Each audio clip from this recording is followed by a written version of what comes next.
welcome to Mistress M. It's very cold in Melbourne right now, isn't it, Boo? Boo Boo? Yes, you cold? No, because she's been sitting on top of the heater, of course. Now, this week someone brought up again the question of foreskins. Yeah, see, that's what Boo thinks of those. And they want me to comment on whether people prefer circumcised or uncircumcised, or cut or uncut, as it's called. And here's what I've got to say about foreskins and the removal of them, or the keeping of them.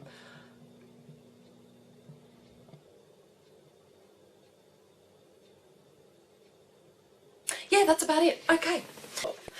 Okay, I promised not to talk about foreskins, so Boo's back again. Alright.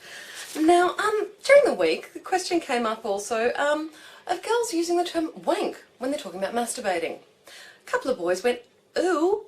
I'm like, what?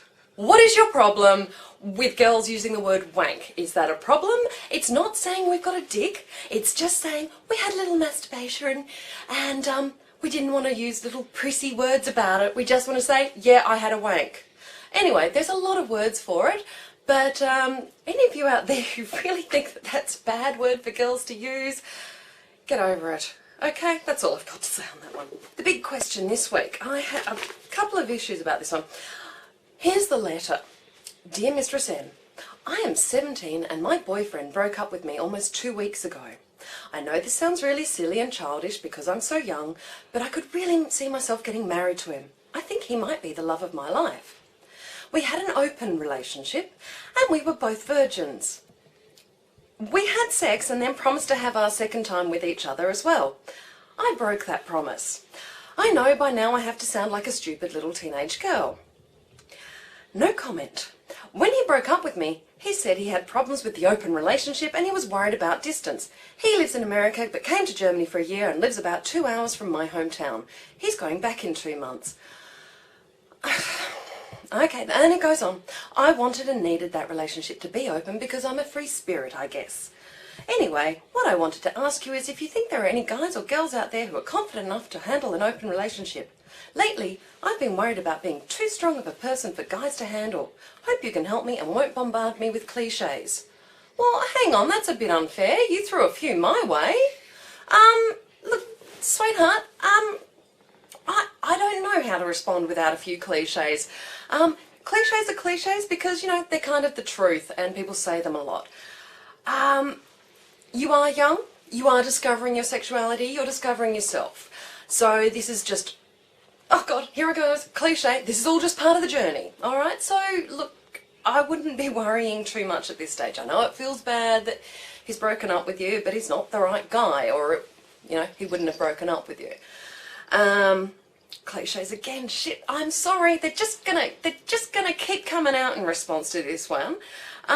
You know, girls who say they're too strong a person for guys to handle, that just means that you're finding weak-ass guys, not that you're too strong. There's, you know, I really think that there is nothing I can do to help you. You are just going to have to keep living your journey, doing your thing, and exploring who you are and what you want, and it's going to take some time. 17 is young.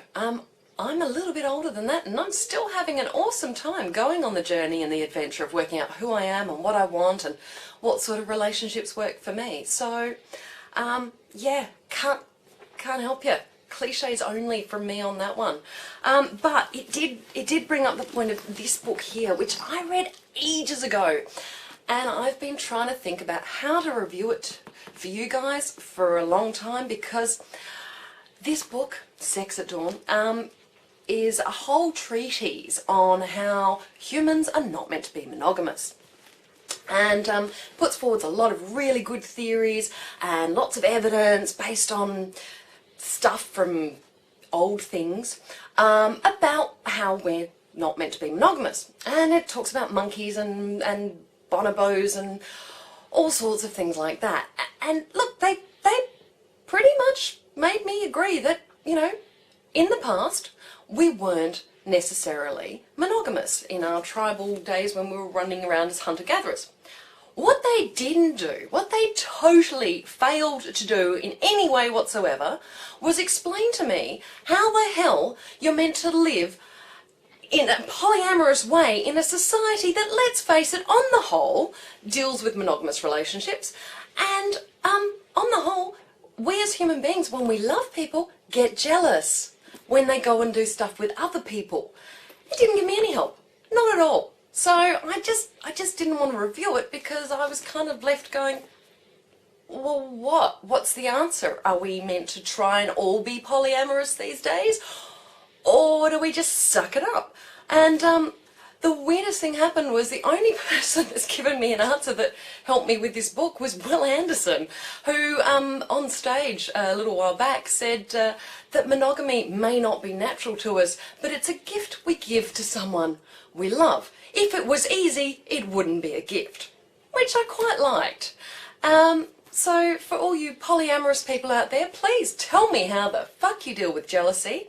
And for all of the rest of you dealing with monogamy, enjoy giving that gift to your partner. For the rest of us, it's time for your homework.